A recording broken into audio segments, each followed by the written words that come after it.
So in video 1, we discussed charge, and you guys saw me write all of these pink numbers on top of my periodic table so I can know the trend for charge.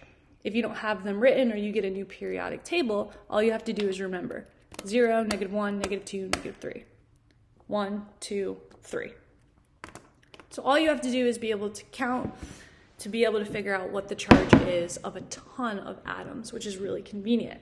So now what we're going to do is we're going to practice naming ionic compounds.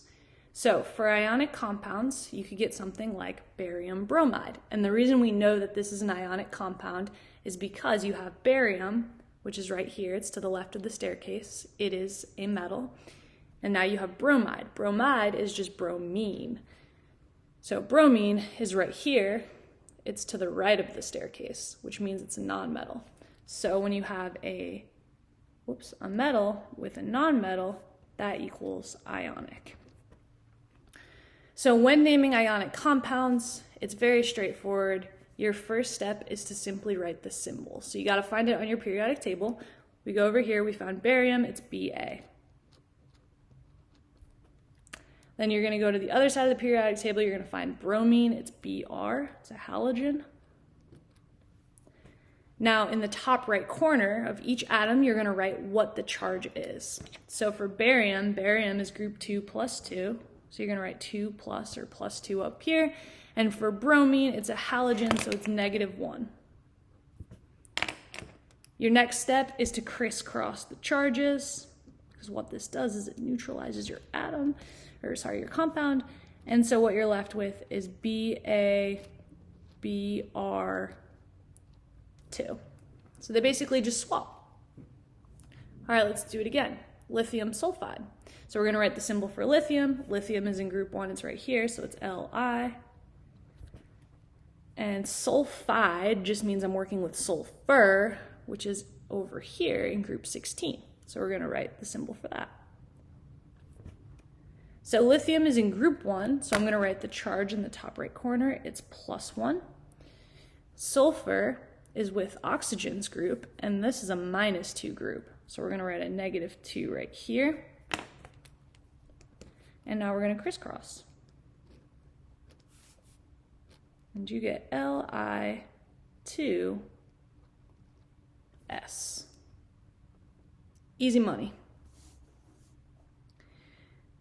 Radium nitride. So we got to find radium. Radium's one that we're not as familiar with, but we're going to look around for it, boom. All the way down here at the bottom of group 1. At the bottom of group 2. So we're going to write the symbol. The symbol for radium is Ra. And now we got to find nitride. Nitride just means I'm working with the atom nitrogen. Nitrogen's right here, so we're going to write an N. And now we write the charges. So radium is in group 2, so it's +2. Nitrogen's trend is it's in the -3 column, so we're going to write -3. And then we're going to crisscross these charges. So we get Ra3N2. All right, we got one more. We have sodium fluoride. Sodium is Na. Na is in group 1 +1. Fluoride is fluorine. It's in group 17 all the way over here. So we're going to write F, and we know that group 17, these halogens are -1 because you guys are superstars. You already memorized all of it. And now I'm going to crisscross. I don't know why I switched to pink, but it's fine. And we get NaF.